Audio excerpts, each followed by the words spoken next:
Good morning students. बाल साधना शिक्षण संस्थान की ऑनलाइन क्लासेज में आज हम class 12th biology chapter 24 blood circulatory system of human, Hindi में कहेंगे मानव का रक्त परिसंचरण तंत्र में topic first difference between blood and lymph, Hindi में कहेंगे लसिका व रुधिर में अंतर। सेकंड सम स्पेसिफिक डिजीज पढ़ेंगे, किससे? परिसंचरण से संबंधित रोग, परिसंचरण संबंधित रोग। फर्स्ट ऑफ ऑल डिफरेंस ले रहे हैं, एक और हम ले लेते हैं ब्लड। डिफरेंस के जो क्वेश्चंस हैं हमेशा डिवाइड करके करने हैं आपको। ब्लड यानी रुधिर, सेकंड है लिम्फ यानी लसिका। देखो फर्स्ट आ जाएगा कलर से संबंधित। ब्लड का कलर कैसा होता है? लाल रंग का। यह सामान्यतः रेड इन कलर होता है, लाल रंग का होता है।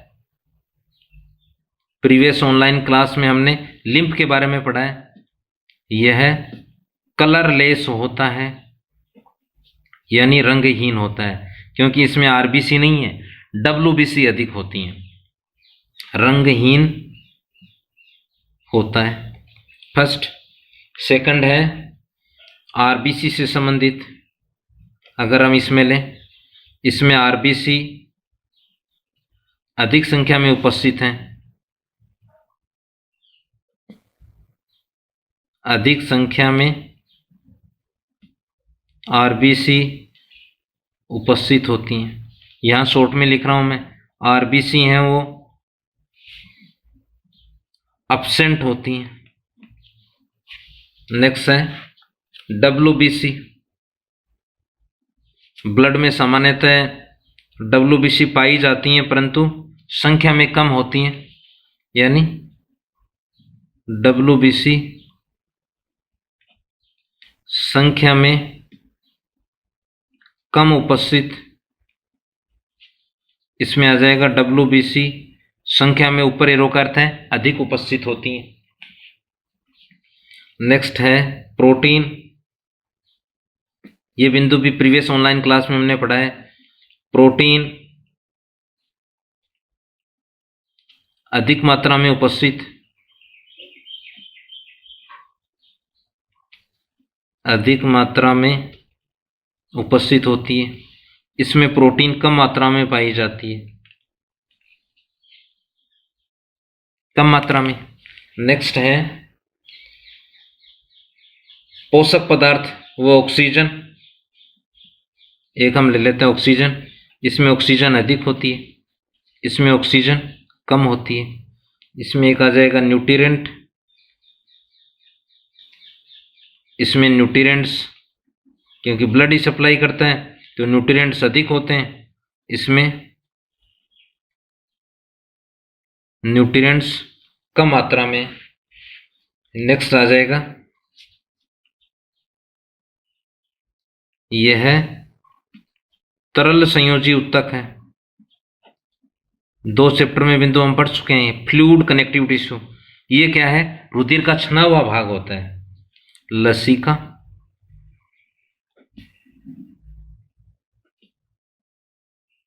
छना हुआ रुधिर है, यानी ब्लड का फिल्टर होने जो पार्ट फिल्टर होता है उस फिल्टर पार्ट को बोलते हैं लिम्फ या लसिका। ये तो सामान्यतः कॉमन डिफरेंस है, स्टूडेंट्स हमें ध्यान होने चाहिए डब्ल्यूबीसी का विशेष तौर से, क्योंकि डब्ल्यूबीसी के बेस पर हमने कार्य भी किया है कि लसिका रोगाणुओं से सुरक्षा प्रदान करता है। नेक्स्ट है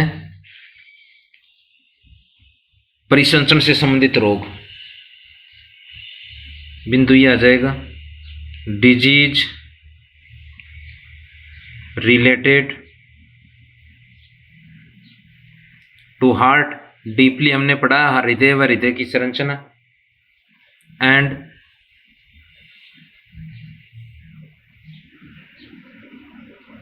सर्कुलेटरी सिस्टम, ये बोल सकते हैं हृदय एवं परिसंचरण तंत्र संबंधी रोग। वर्तमान परिप्रेक्ष्य में अगर हम देखें तो हार्ट से संबंधित रोग, जिसे बीपी से संबंधित रोग भी बोल सकते हो आप, हार्ट से संबंधित कैंसर्स, ये काफ़ी जटिलता उत्पन्न करते हैं, यानी काफ़ी गंभीर रोगों की स्थिति में है। अनेक रोग भारत में कई लाखों लोग इनसे प्रत्येक वर्ष संक्रमित होते हैं या इनसे ग्रसित होते हैं, मुख्यतः ये बोल सकते हैं अपन ग्रसित होते हैं, और इनमें से कई व्यक्तियों की मृत्यु तक भी हो सकती है। फर्स्ट हम डिजीज लेंगे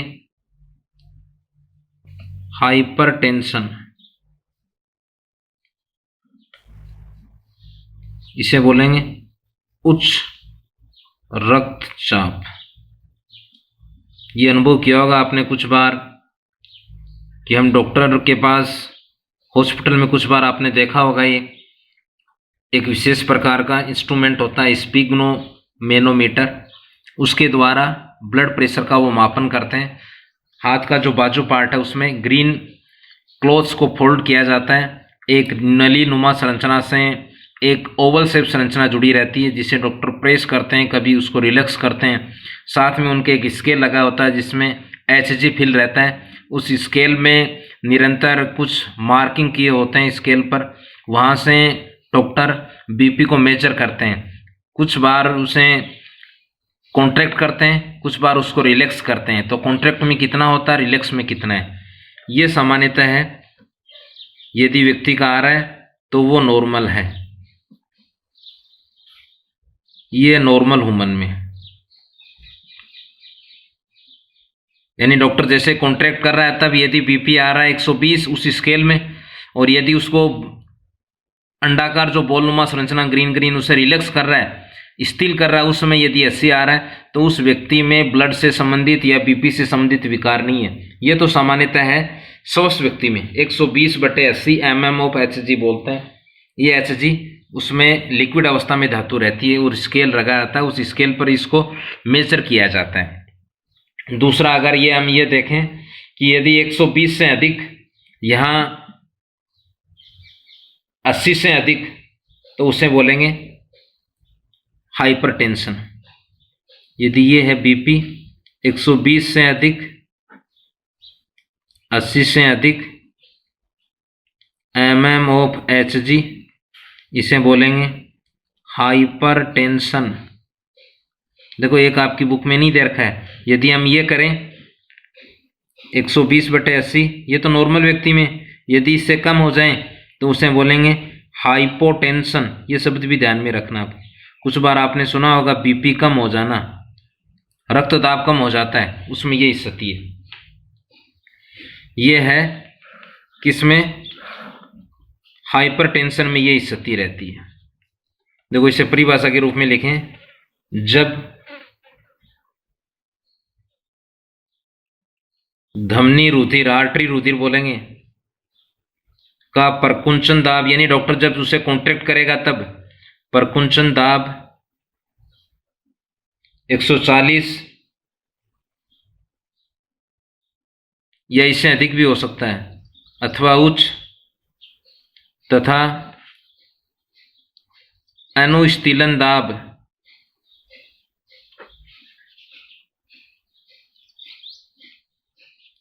80 mmHg से अधिक लगातार बना रहता है उसे उच्च रक्तचाप कहते हैं, हाइपरटेंशन कहते हैं, उच्च रक्तचाप कहते हैं। अब देखो इससे प्रभाव क्या होगा, कहने का अर्थ है ब्लड तेजी से बहेगा, ब्लड वेसल्स में तेजी से बहेगा तो ब्रेन में भी तेजी से जाएगा, लीवर में भी तेजी से जाएगा यानी तीव्रता से जाएगा, और किडनी में भी तीव्रता से फिल्टर होगा। तो मानव में हार्ट, किडनी, लीवर व ब्रेन पर इसका प्रतिकूल प्रभाव पड़ता है, ये बोल सकते हैं। हाइपरटेंशन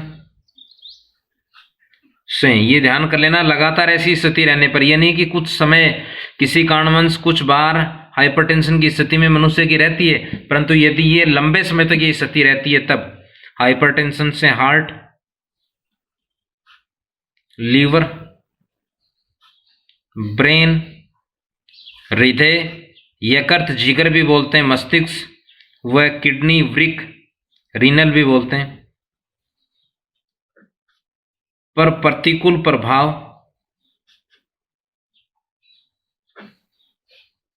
पड़ता है। अब देखो क्यों पड़ता है, ये सामान्य से अधिक पंप करेगा तो अधिक कार्य करना पड़ेगा, यह सामान्य से अधिक उसको क्या करेगा, डिटॉक्सिफाई करेगा, यहाँ सामान्य से अधिक ब्लड जाएगा, यह सामान्य से अधिक उसको फिल्टर करेगा यानी यूरिया आइसोलेट करता है, तो इस पर घातक प्रभाव हो सकते हैं, प्रतिकूल प्रभाव हो सकते हैं। देखो नेक्स्ट है एंजाइना, एक डिजीज है एंजाइना, इसको बोलते हैं हृदय सूल। अगर आपने ये टर्मिनोलॉजी गांव में सुनी होगी, सूल, बबूल का जो पौधा है उसका जो स्पाइन होता है, कांटा, उसको सूल हम बोलते हैं, और उसके चुभने से तीव्रता से दर्द होता है मनुष्य को। उसी प्रकार यदि हृदय वाले पार्ट में जिस प्रकार बबूल के स्पाइन्स यानी सूल के चुभने से तीव्रता से दर्द होता है, उसी प्रकार यदि हृदय वाले पार्ट में यानी जहाँ मनुष्य में हृदय स्थित है वहाँ तीव्रता से तीव्र दर्द उत्पन्न होता है, उसे हृदय सूल कहते हैं। देखो क्या है इसमें,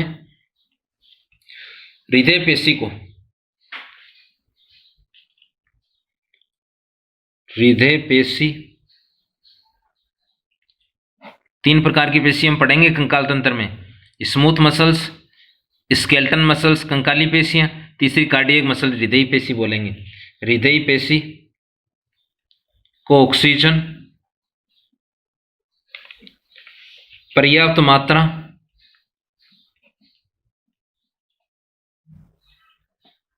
में नहीं मिलने पर सीने में, चेस्ट बोल सकते हैं, व कंधे, शोल्डर में तीव्र दर्द होता है,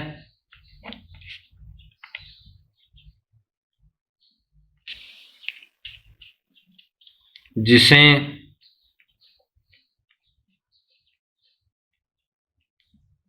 आर्टेरियो स्क्लेरोसिस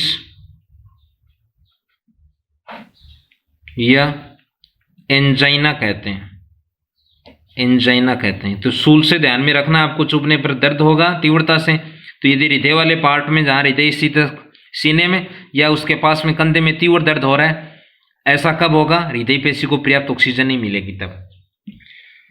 देखो दूसरा है, नेक्स्ट है तीसरा, हार्ट फेल्योर,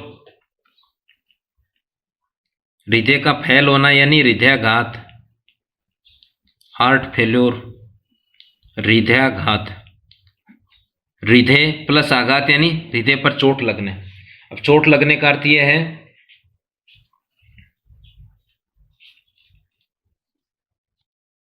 यहां हृदय पेशी को ऑक्सीजन, यहां आ जाएगा ब्लड, हृदय पेशी को पर्याप्त ब्लड यानी रुधिर आपूर्ति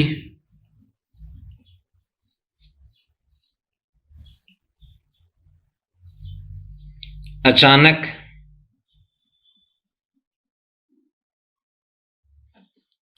पर्याप्त हो जाए तब हार्ट फेल्योर हो सकता है। अब देखो ध्यान ये रखना है इसमें, एक बिंदु जो पहले अपने शायद लिया है या नहीं लिया, शायद नहीं लिया है। हृदय संपूर्ण देह में क्या कर रहा है, ब्लड को पंप कर रहा है, उसी में ऑक्सीजन है, उसी में क्या है, न्यूट्रिएंट है। अब यहां आ जाएगा, हृदय को भी खुद को भी ऑक्सीजन चाहिए, हृदय को भी खुद को भी न्यूट्रिएंट चाहिए, तो ये आ जाएगा हार्ट, या ये बोल सकते हैं या हार्ट मसल व हार्ट वाल, हार्ट भित्ति बोल देंगे, हृदय भित्ति को ब्लड पहुंचाने वाली वेसल्स का नाम ध्यान में रखना है, कोरोनरी। वंस अगेन क्या नाम है, कोरोनरी। ठीक है, अगर पहुंचा रही हैं तो क्या बोलेंगे, कोरोनरी धमनियां, ये हिंदी में इनको बोलते हैं हृदयी धमनियां। ये ध्यान कर लेना कि हृदय को ऑक्सीजन, हृदय को न्यूट्रिएंट पहुंचाने वाली वेसल्स का नाम क्या है, कोरोनरी आर्टरीज या हृदयी धमनियां। इंग्लिश में देखो इसको कहेंगे कोरोनरी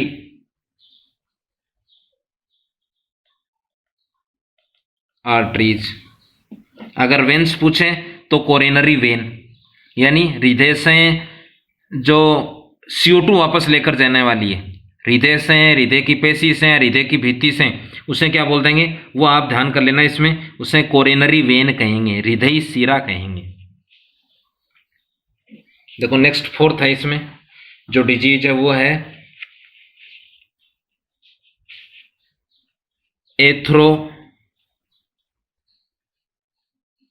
काठिन्य, या इसको बोलते हैं एथ्रो स्क्लेरोसिस या हृदय धमनी रोग। अब देखो इसमें भी नाम से स्पष्ट है, पहले वाले में अगर हम देखें, ये कौन सा था, आर्टरियोस्क्लेरोसिस, ये इथेरोस्क्लेरोसिस।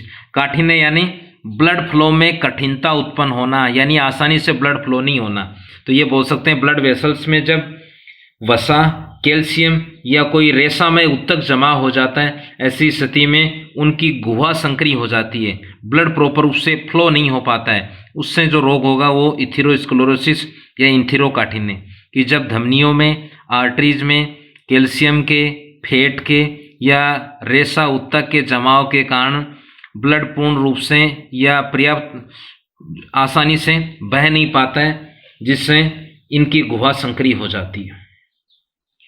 तो ये बोल सकते हैं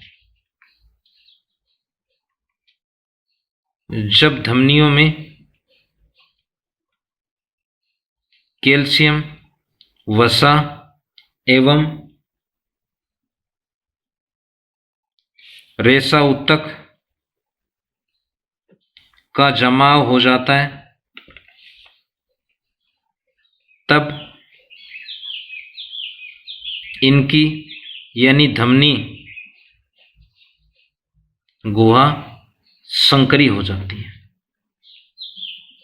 संकरी हो जाती है यानी हृदय से जो ब्लड लेकर जा रही है उनमें आसानी से ब्लड का फ्लो नहीं होता है। देखो नेक्स्ट अगर इसमें देखें, कुछ अन्य स्पेसिफिक डिजीज हैं, जैसे एक है र्यूमेटिक हृदय रोग, एक जीवाणु के कारण यह होता है, उस जीवाणु का नाम है स्ट्रेप्टोकोकस विरिडेंस, दिया जाएगा स्ट्रेप्टोकोकस विरिडेंस के संक्रमण से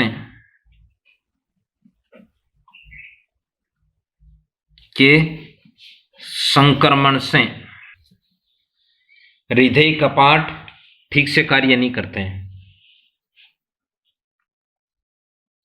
हृदयी कपाट ठीक से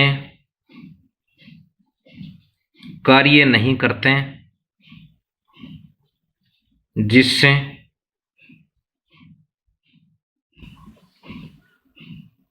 हृदयी पेशियां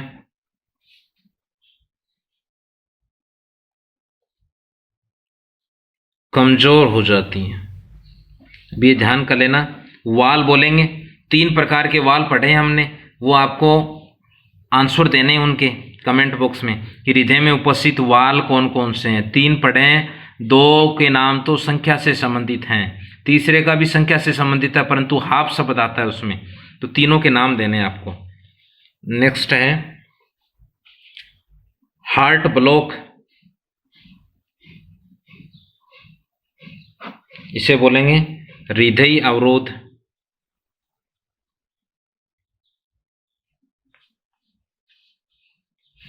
इसमें हिज के बंडल, ये ध्यान कर लेना, परकिंजे तंत्र व हिज के बंडल नीले की भित्तियों में पाए जाते हैं। हिज के बंडल ठीक से कार्य नहीं कर पाते हैं, कार्य नहीं कर पाते हैं, ये ध्यान कर लेना। हिज के बंडल व परकिंजे तंत्र कहाँ पाए जाते हैं? नीलों की भित्तियों में पाए जाते हैं, क्योंकि ऐसे नोड, अन्य नाम है pacemaker, sino auricular node से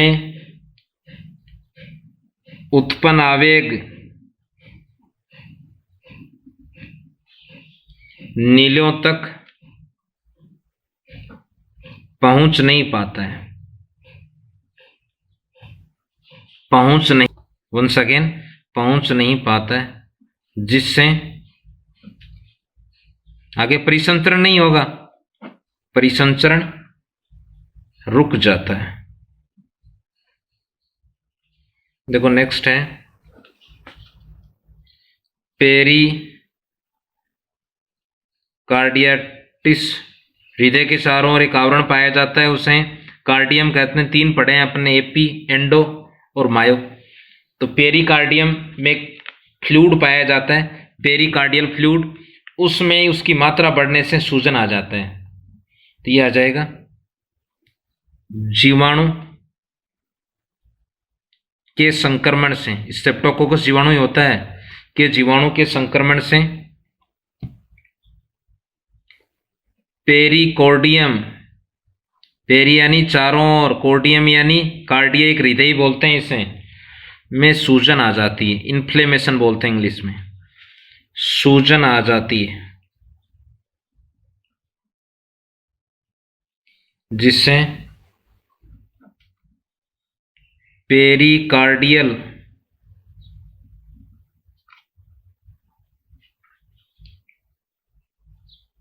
द्रव्य की मात्रा बढ़ जाती है,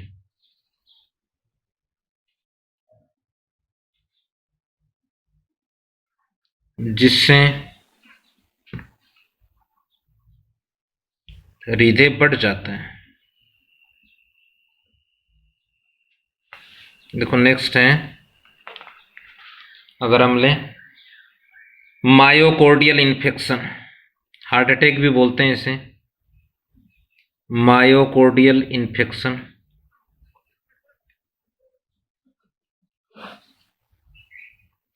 इंग्लिश में बोलेंगे मायोकार्डियल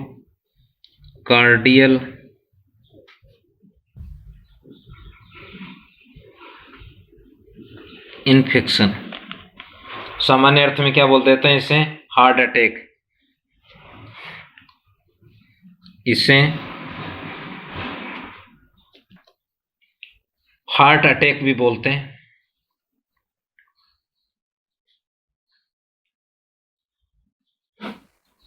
यह हृदय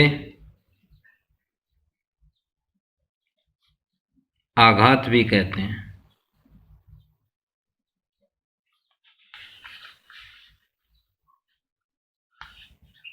क्या कब होगा तब? कोरोनरी, ये ध्यान कर लेना, कोरोनरी आर्टरी कौन सी है? जो हृदय को ब्लड पहुंचाती है। कोरोनरी शिरा कौन सी है? जो हृदय से ब्लड लेकर आती है डीऑक्सीजनेटेड ब्लड। ऑक्सीजनेटेड लेकर जाती है वो है कोरोनरी आर्टरी। कोरोनरी धमनी में अवरोध आने से, अवरोध से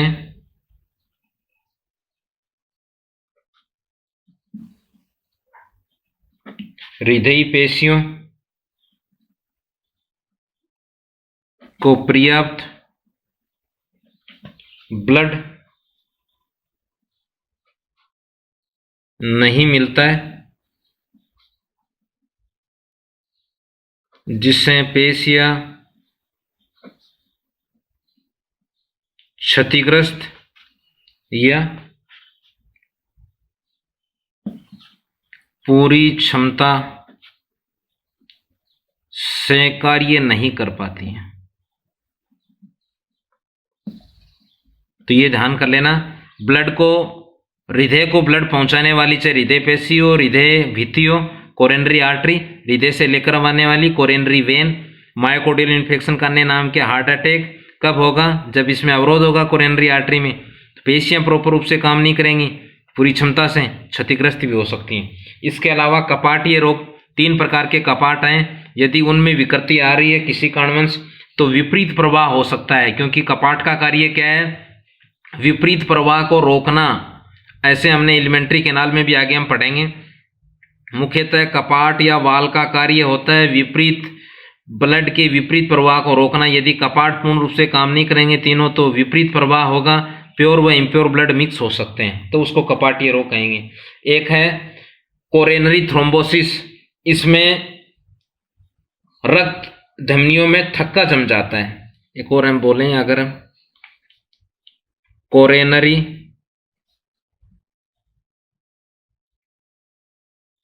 थ्रोम्बोसिस, लास्ट रोग अगर हम बात करें, कोरोनरी क्या है, कोरोनरी आर्टरी जोड़ती तो हृदय को ब्लड पहुंचाने वाली, सिरा जोड़ती हृदय से डीऑक्सीजनेटेड ब्लड लेकर आने वाली।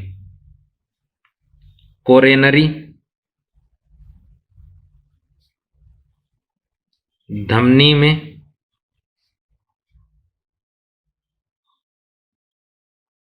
थक्का जमने से, ब्लड क्लॉट से, ध्यान कर लेना, मानव में ब्लड अंदर क्लॉट क्यों नहीं होता है, क्योंकि हिपेरिन संरचना पाई जाती है जो बेसोफिल स्रावित करती हैं। तो कोरोनरी धमनी में थक्का जमने से हृदयी पेशियों को पर्याप्त रक्त नहीं मिलता है, जमने से हृदयी पेशियों को रक्त नहीं मिलता है। तो ये स्टूडेंट्स हृदय का chapter complete. So thanks, have a nice day.